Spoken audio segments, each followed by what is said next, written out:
অহংকারের কারণে যে কোনো কারণে অহংকার যদি জন্মে মনে, তাহলে আমাদের ভজন ধীরে ধীরে ক্ষয় হয়ে যায়।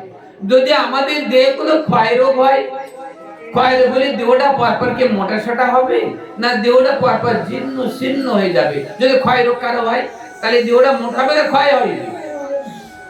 মোটা হবে না ক্ষয় হইবে? ক্ষয় হইবে। তাহলে আর যদি ক্ষয় রোগ যদি কারোর মধ্যে আসে, তাহলে আমাদের দেহ ক্ষয় হয়। তাহলে আমাদের যদি ভক্তদের মধ্যে কারো যদি অহংকার পৌঁছায়, ওই অহংকার হচ্ছে ক্ষয় রোগ। যেমন আমাদের এই যেমন আছে টিউবারকিউলার বেশি, ধীরে ধীরে আমরা সেই মৃত্যু লোকে আমরা ধীরে ধীরে পতনের দিকে ছুটে যাই। এই জন্য যেন বৈষ্ণব হয়ে কোনো অহংকার না আসে। একটা অহংকার একটা আভিজাত্য। অহংকার বলতে আর আভিজাত্য বলতে কি? অহংকার একটা দিদি আভিজাত্য বলতে থাকে, নিজেকে আভিজাত্য করা আমি সবই জানি, আর অহংকার আমার অনেক আছে। এই যে অহংকার আভিজাত্য, একে সুকরির বিষটা বলা হয়। আমার অনেক আছে, আমি সবই জানি। এই যে সবই জানি, আজকে জানি একটু আগে বুঝে সাধুর স্বভাব, সাধুগুণের স্বভাব কি আমি সবই জানি, কিন্তু আমি আবার শুনতে চাই। কেন? দৃঢ়তার জন্য। আমি সবই জানি, কিন্তু দৃঢ়তার জন্য আমি আবার জিজ্ঞাসা করতে চাই। এই জন্য জানি দেখতে লাগে বুঝে সাধুর স্বভাব। সাধুগুণ হতে গেলে, সাধু হতে গেলে আমরা জেনেও আমরা না জানার ভান করে থাকবো, তাহলে কিন্তু আমরা জানতে পারি। যদি বলি আমি সবই জানি, ও পাঠ আমি শুনেছি অনেকবার, আর না গেলে চলে, তা না করে বাড়িতে সুতো পাক দেই। একজন ব্যক্তি হলে পাঠে আর কি সুতো পাক দেই। সুতো পাক দিলে কি হবে? আমার বৌমার একটা হেল্লা বলতে হবে, একটা দোলনা বলতে হবে। পাঠে দিয়ে লাভ নাই, আমার ছেলেটা একটা দোলনা বলি। দোলনা বললে ছেলেটা কি সুন্দর শান্তিতে ঘুরতে পারবে। তার চিন্তা করে দেখো। তারপরে পাঠে গেলাম নাই, একটু বাইরে ঘুরে আসি ইত্যাদি। কৃষ্ণ কথা হচ্ছে, যদি আমাদের মনে কখন কোন উদয় হয় নিজ মনে জানিতে হইবে। যখন আমরা পাঠে যেতে ইচ্ছা হয় না, বৈষ্ণব সঙ্গ করতে ইচ্ছা হয় না, বৈষ্ণব দেখিয়ে কোনো ভক্তি আসে না, বৈষ্ণব দেখলে দ্রোহ করতে ইচ্ছা করে, নামে রুচি হয় না, তাহলে জানতে হবে যে বৈষ্ণব অপরাধ, নামে তার অপরাধ হয়েছে প্রচুর। নামে যদি কোনো দুঃখ না আসে, নামে যদি নয়ন ধারা না আসে, নাম যদি করতে করতে যদি হৃদয় যদি না গলে, তাহলে জানতে হইবে নামে আছাই অপরাধ প্রচুর। বৈষ্ণব দেখিলে যদি আদর করতে না ইচ্ছা করে, তাহলে জানতে হবে বৈষ্ণব অপরাধ আছাই প্রচুর। যদি প্রসাদের জন্য লোভ না থাকে, তাহলে জানতে হইবে যে প্রসাদে অপরাধ আছাই প্রচুর। মনে থাকে যেন সব জায়গায় সব কথা বলা যায় না, আর সব চাই সব কথা আসে না। তাই আজকে প্রসাদ নিতে ইচ্ছা না হলে প্রসাদে অপরাধ, নাম করতে ইচ্ছা না হলে নামে অপরাধ। জপের মালা হাতে দিলে ঘুম আসে। অনেকের বলে কি আমার মোটে ঘুম হয় না, কিন্তু একটা ঘুমের ওষুধ আমার কাছে আছে। যেই সময়ের মধ্যে হাত দেবে, হরে কৃষ্ণ কৃষ্ণ কৃষ্ণ হরে হরে, হরে রাম রাম রাম হরে হরে, 8টা মালা গুরুদেবের কোনো মতে দেওয়ার পরে এই শ্রীগুরুদেব 8টা মালার পর আপনি গ্রহণ করুন, আর ওদের গভীর ঘুমে আচ্ছন্ন হয়ে গেল। সেই 1 লক্ষ দরকার 25,000 তাও হবে না। ওই 8টা মালা গুরুদেবের দেওয়ার সাথে সাথে কাল ঘুমটাকে অ্যাটাক করে দিল। কেন? কি জন্য এই কাল ঘুমটাকে অ্যাটাক করে আছে? এই নামে তার অপরাধ আছে, আর গুরুদেবকে অপরাধ আছে, এবং বৈষ্ণবের পুরো অপরাধ আছে। যার ফলে এই 3 অপরাধ মহা ভয়ঙ্কর হয়েছে। এই 3 অপরাধ একসঙ্গে হয়ে যে নাম করতে দেয় না তোমার। এই জন্য নাম অপরাধ আছে। তাই কোনো ভাগ্যে কোনো জীবের শ্রদ্ধা যদি হয়, তবে সেই জীবে সাধু সঙ্গ করা। এই সাধু সঙ্গ হইতে শ্রবণে কীর্তন, আর সাধারণ ভক্ত অনার্থ নিবর্তন। অনার্থ নিবৃত্তিতে ভক্ত নিষ্ঠা হয়, আর নিষ্ঠাতে শ্রবণের রুচি পাওয়া যায়। আর রুচিত হয় সর্ব আসক্তি প্রচুর, রুচিত হয় সর্ব আসক্তি প্রচুর, আর আসক্ত হইতে হয় জীবের কৃষ্ণ প্রীতিকুল। সেই ভাব কার হইলে ধরে প্রেম নাম, সেই প্রেম প্রয়োজন সর্বানন্দ নাম। সেই প্রেমের বশ আমাদের ঠাকুর, সেই প্রেমের বশ গোরা, সেই গোরা। আর গোরা বলিয়া যদি গৌরাঙ্গ বলিয়া না গেল, আরে গৌরাঙ্গ বলিয়া না গেল বলিয়া, ও কেমন সে দেশম সিদ্ধি। গৌরাঙ্গ বলিয়া না গেল বলিয়া, কেমনে সে দেশি ইধি, কেমন সে দেশি। আরে গৌরাঙ্গ বলিয়া না গেল বলিয়া কেমন সে দেশি। যদি গৌর না হইত কেমন হইত, গৌর না হইত কেমন হইত, ও কেমতে ধরিতাম দে, কেমতে ধরিতাম দে। যদি গৌর না হইত ও কেমন হইত, ও কেমতে ধরিতাম দে, কেমতে ধরিতাম দে। গৌরাঙ্গ না হলে আর গৌরাঙ্গ মহিমা না গেল, গৌরাঙ্গ মহিমা না গেল যে গানা জন্ম বিফলতা, জন্ম বিফলতা। আর রাধার মহিমা ও প্রেম রস সীমা, আর রাধার মহিমা ও প্রেম রস সীমা জগতে জানা তোকে, জগতে জানা তোকে।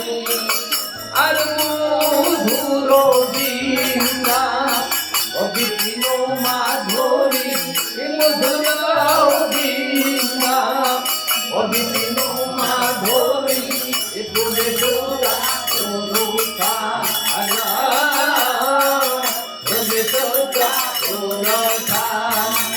আমার বড় যুবতী ভাবে রোয়ালতি, আর বড় যুবতী ভাবে রোয়ালতি, শপথি হোক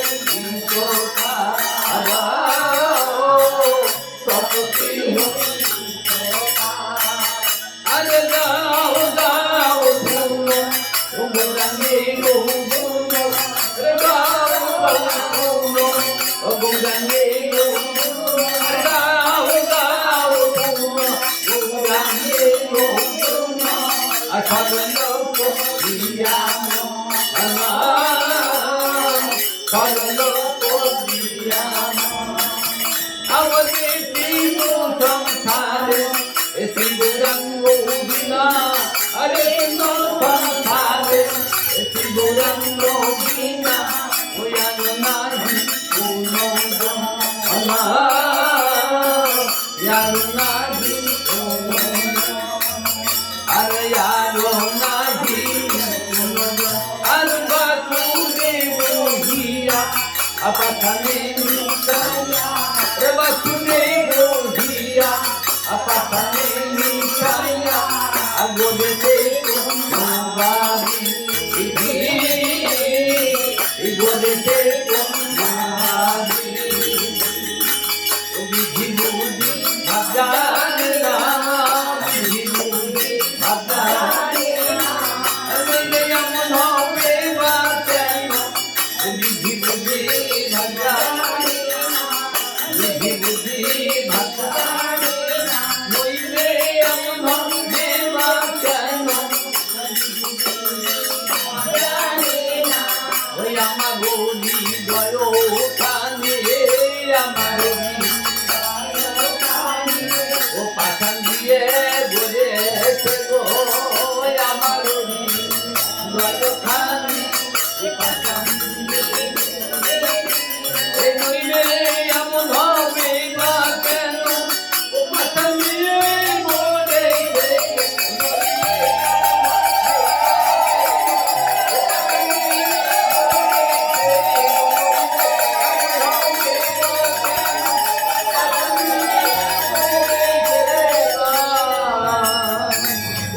গৌরাঙ্গ বলিয়া না গেল বলিয়া কেমন সে দোষী।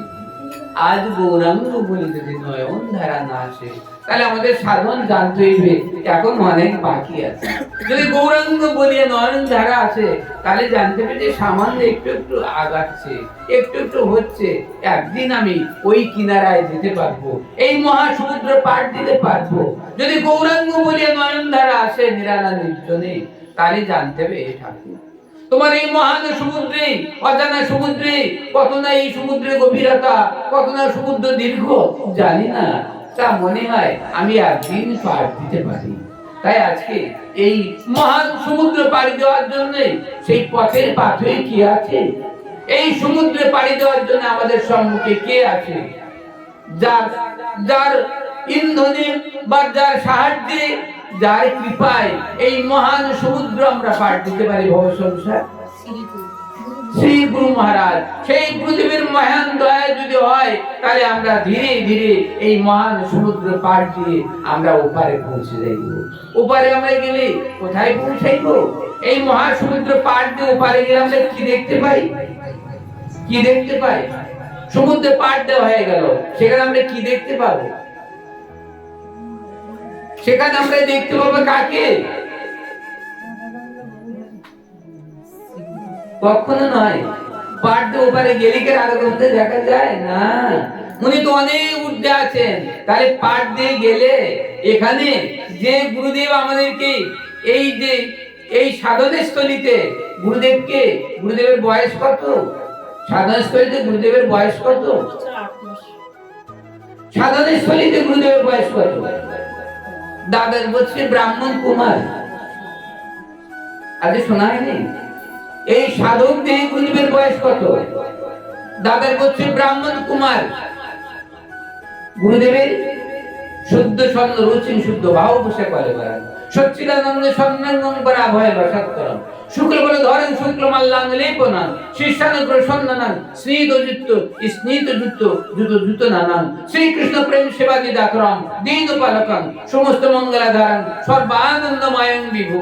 ভয় নাই, আমি আছি সর্বানন্দময়ং বিভু। ধ্যান শ্রী গুরুদেব অন্তন পরমানন্দ বস্তুতে। এখানে দাদার হচ্ছে ব্রাহ্মণ শুদ্ধ স্বর্ণ রুচি, শুদ্ধ শুদ্ধ সোনার মতো কান্দে আমার গুরুদেবে। তারপরে এই এই সাধক দেহে এই ভজন পরিপুষ্ট হতে হতে আমরা নিত্যলীলায় ভজন করে ভব সংসার পাড়ি দিয়ে যখন ওপারে পৌঁছে যাব, তখন আমরা কি দেখতে পাই? ওপারে গেলে কি দেখতে পাই? ওপারে গেলে প্রথমে আমরা কাকে দেখতে পাবো? কেমন কেমন ভাবে আমরা ওপারে গেলে কাকে দেখতে পাই? প্রথমে তাড়াতাড়ি মনের মধ্যে ক্যালকুলেশন করে ফেলবে। সব তো পড়ে শুনে যারা এক কল্পে কোটি কোটি কল্প সাধন করে যারা গোবিন্দ দর্শন হয় না, তাকে সঙ্গে সঙ্গে ডুব মারি উঠলে কি দেখা যায় না? তাহলে ওখানে গিয়ে কি দেখবে? তোমরা আজ জানতে পারে না ওখানে কি দেখতে হয়। এবং যে সৌদামিনী মঞ্জুরি, এখানে সদানন্দ বাবা যে ওখানে সৌদামণি মঞ্জুর রূপে সেই জনকে আবার দেখতে পাবে প্রথম ধাপে, তবে তোমার সাধন হইবে। তাছাড়া ওখানে কিন্তু তুমি রাধা গোবিন্দ ওখানে ভুলে যাবে। ওই গুরুদেবকে ওই পারে নিয়ে দেখতে পাবে, তবেই সাধন হইবে। এবং এই কথাটা আজও তোমরা জানতে পারেনি, আজও বলা হয়নি, তাই না? এই কথা আজও বলা হয়নি। কিন্তু দেশে কোন কার্য করেন গোসাই মুই অবগত বুঝাই না ভাই। আজকে এই কথা আমরা শিখে রাখো, কারণ অনেক সময় কখন কি হয় বলা যায় না, কখন কার প্রেশার বেশি হয়, তাই জন্য কখন চলে যেতে হয়। তাই আজকে শুনে রাখো, এখানে এই গীতা নেবী বাবাজি মহারাজ কে বলে ভগত সঙ্গ প্রেম কথা রসরঙ্গ লীলা কথা ব্রজরা আসে বলে। তাহলে আজকে এই লীলা স্মরণ করতে হইবে মৃত্যুর পরে। তাহলে প্রথমে আমরা সেই আমার গুরুদেবকে দর্শন করবো, সিদ্ধ মার্গের গুরুদেব। এবার গুরুদেব বলে তুমি এসেছো? হ্যাঁ, খুব ভালো এসছো। এত এত লেট হলে কেন? একটু দেরি হয়ে গেছে, ঠিক আছে। তাহলে উনি সাথে নিয়ে যাবে। কোথায় নিয়ে যাবে এবার আমাদেরকে? কোথায় নিয়ে যাবে বলো তো তোমরা? এবার কোথায় নিয়ে যাবে শিখে রাখতে হবে আমাদের।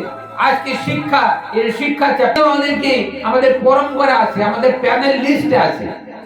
হঠাৎ করে আমাদের প্যানেলে আছেন, তাহলে আমরা প্রথমে তাহলে এই গুরুদেব আমাদেরকে নিয়ে যাবো পরম গুরুদেবের কাছে।